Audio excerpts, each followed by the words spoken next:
A'udzu billahi minasyaitonir rajim. Bismillahirrahmanirrahim. Alhamdulillahi rabbil alamin wassalatu wassalamu ala asyrafil anbiya'i wal mursalin sayyidina Muhammad wa ala alihi wa sahbihi ajma'in. Amma ba'd. Assalamualaikum warahmatullahi wabarakatuh.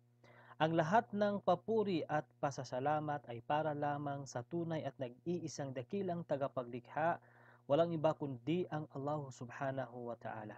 Purihin, dakilain at pasalamatan nating muli ang Allah subhanahu wa ta'ala sa lahat-lahat ng mga biyayang ipinagkaloob niya sa atin, maging ito man ay ating nakikita o hindi. Mga minamahal kong mga kapatid sa pananampalatayang Islam, inshallah po sa maikling oras na ito ay nais ko pong magbahagi ng isa na namang kaalaman at pangkalahatang advice, maging Muslim man o hindi Muslim. At bago ang lahat ay narito po tayo ngayon sa Botanical Garden na matatagpuan sa Baguio City, na kung saan kahit ang klima ngayon ay winter at alam natin na ang klima sa Baguio City ay malamig, pero nandito pa rin tayo ngayon sa Botanical Garden upang magbahagi ng kaunting kaalaman para sa lahat ng mga kapatiran at para na rin sa mga kababayan natin na mga hindi pa mga mananampalatayang Muslim. So ang paksang pag-uusapan po natin, mga minamahal kong mga kababayan at mga minamahal kong mga kapatid sa pananampalatayang Islam, ay walang iba kundi ang mga kalamidad, iba't ibang uri ng kalamidad na nangyayari sa panahon natin ngayon.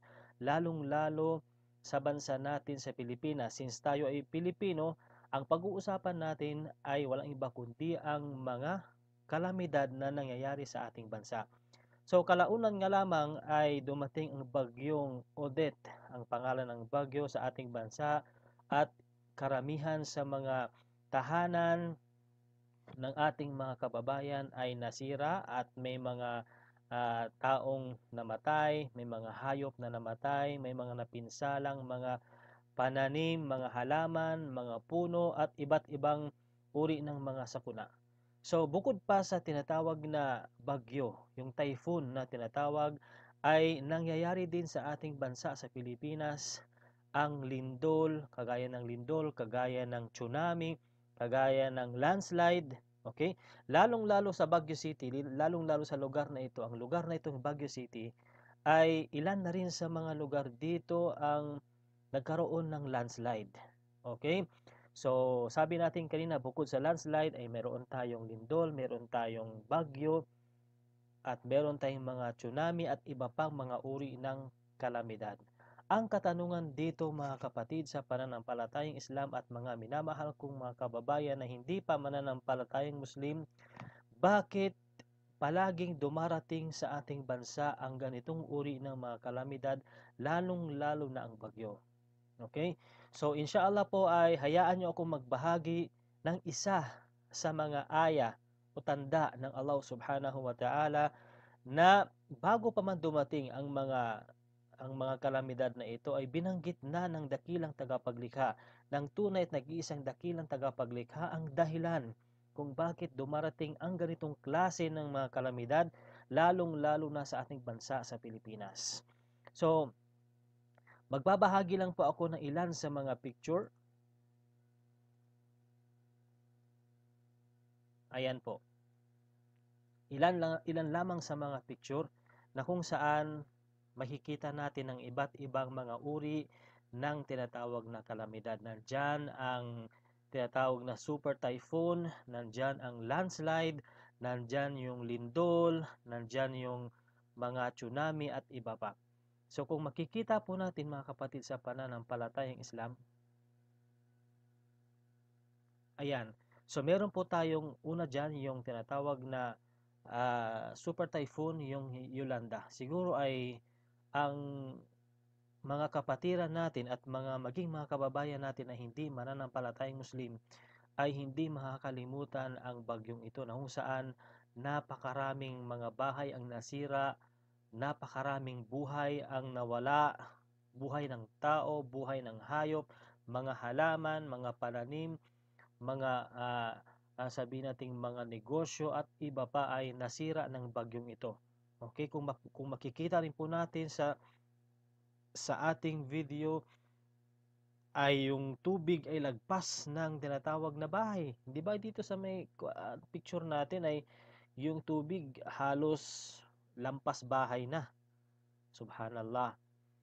Ayan po yung bagyo. Tapos yung earthquake naman, yung lindol, ayan po, nagbitak-bitak yung mga lupa, marami na rin yung mga nasira, gumuho, ilan na rin yung mga gusali ang gumuho.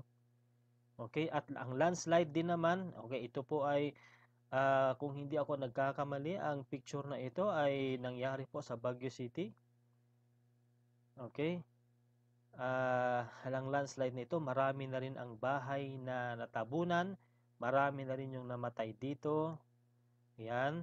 So kung makikita po natin sa ating screen, at ito naman yung tsunami, ayan, yung tubig ay biglaan na lang rumaragasa, 'di ba?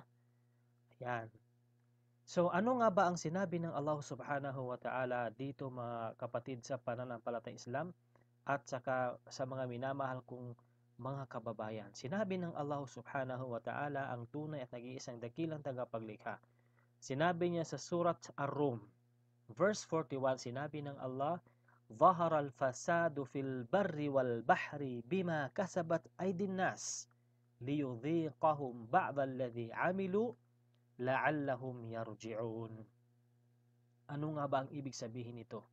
Sinabi ng Allah Subhanahu wa Ta'ala ayon sa pinakamalapit na pagsalin nito sa wikang Tagalog na sinabi niya, lumaganap ang kapinsalaan sa kapatagan ng kalupaan at sa karagatan. Sinabi ng Allah, ظهر الفساد في البر والبحر. Okay, lumaganap o di kay lumitaw, lumantad ang tinatawag na ito po, yung tinatawag na kapinsalaan, yung fasad, yung mga kapinsalaan sa kapatagan, sa sa bar, yung kapatagan ng kalupaan at sa karagatan. Maging sa lupa man at sa karagatan ay lumitaw ang iba't ibang mga uri ng sakuna. Nakagaya ng bagyo, nakagaya ng lindol, nakagaya ng tsunami, nakagaya ng landslide, sakit, sakuna at iba pang mga kalamidad ay lumaganap at lumitaw na sa kalupaan maging sa karagatan. Ano ang dahilan kung bakit lumitaw ang mga ito? Dahil sa mga maling gawain na ginagawa nating mga tao. So, ibig sabihin, dahil sa kagagawan nating mga tao, of course, dahil tayo ay makasalanan, dahil nakakagawa tayo ng kasalanan, ay lumitaw ang tinatawag na mga kapinsalaan sa kapatagan ng kalupaan at sa karagatan. Dahil din ito sa ating mga gawain upang mangyari sa kanila ang ilang bahagi ng parusa sa kanilang masamang ginawa rito sa daigdig. Ano ang dahilan kung bakit pinalitaw ng Allah Subhanahu wa Ta'ala ang tunay at nag-iisang dakilang tagapaglikha?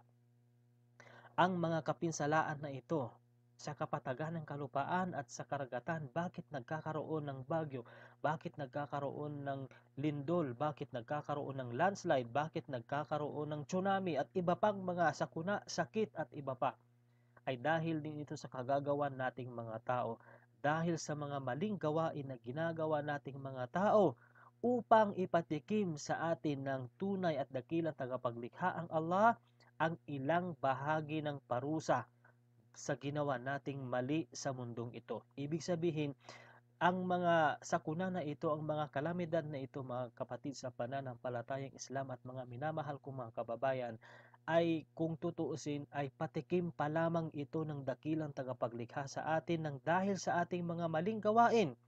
Ano ang dahilan o ano ang wisdom nito kung bakit ito ipinatikim sa atin ng dakilang tagapaglikha ang mga kalamidad na ito?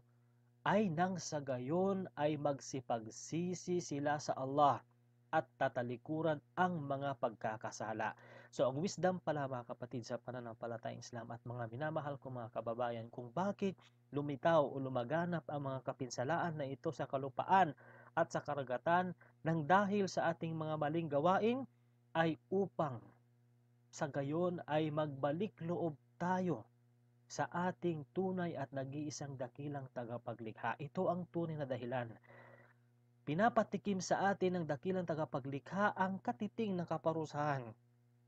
Ilang bahagi ng parusa batay sa ating mga ginawa sa mundong ito, nang sa gayon ay magsisi tayo at magsipagsisi at magbalik loob tayo sa Kanya, sa tunay na nag-iisang dakilang tagapaglikha, at tatalikuran natin ang paggawa ng mga maling gawain at mga pagkakasala, at upang maitutuwid nila ang kanilang kalagayan at gaganda ang kanilang katayuan. Nang sa gayon, nasa pamamagitan ng mga kapinsalaan na ito ay sa gayon ay magbalik loob ang mga taong gumagawa ng mga pagkakasala sa daigdig at sa mundong ito. So ito ang tunay na dahilan, mga kapatid, sa pananampalatayang Islam at mga minamahal kong mga kapatid, sa na mga hindi o minamahal kong mga kababayan na hindi pa mananampalatayang Muslim.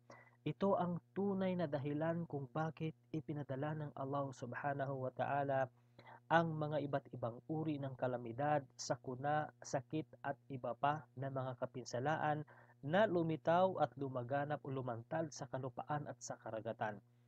Nawa ay buksan natin ang ating puso't isipan at wag nating hayaan na maging sarado ang ating mga puso't isipan sa pagbabalik loob sa tunay at nag-iisang dakilang tagapaglikha. Hanggat may panahon pa, hanggat hindi pa sumisikat ang araw sa kanluran, ay bukas pa ang pintuan ng pagbabalik loob sa tunay at nag-iisang dakilang tagapaglikha. Magbalik loob tayo, mga kapatid, sa pananampalatayang Islam, at mga minamahal kong mga kababayan na hindi pa mga Muslim, sambahin natin ang tunay at nag-iisang dakilang tagapaglikha, dahil ang tunay na dahilan kung bakit tayo nilikha sa mundong ito ay walang iba kundi ang sambahin siya ng nag-iisa, na kagaya ng mga mensahe ng lahat ng mga sugo at propeta magmula kay Adan, kay Noah, kay Abraham, kay Jesus, kay Muhammad, sumaka nila nawa lahat ang kapayapaan. Ang lahat ng mga propeta at sugo ay iisa lamang ang kanilang mensahe, ang Islam, at ang sambahin ang tunay at nag-iisang dakilang tagapaglikha. So maraming salamat po sa inyong lahat. Nawa ay nakapagdulot ako ng kaunting advice, pangkalahatang advice sa mga kapatiran natin, maging sa mga kababayan natin na hindi mga Muslim, at nawa ay hinihiling ko ito sa Allah, na nawa isanhiin ito ng Allah subhanahu wa ta'ala, na buksan ang puso't isipan ng bawat isa sa atin, Muslim man o hindi Muslim, lalong-lalo sa mga kababayan natin na hindi pa mga Muslim, na nawa ay mamulat na sila sa katotohanan, magbalik loob sa nag-iisang dakilang tagapaglikha, at higit sa lahat, sambahin ang tunay at nag-iisang dakilang tagapaglikha, ang Allah subhanahu wa ta'ala. Wassalamu alaikum warahmatullahi wabarakatuh.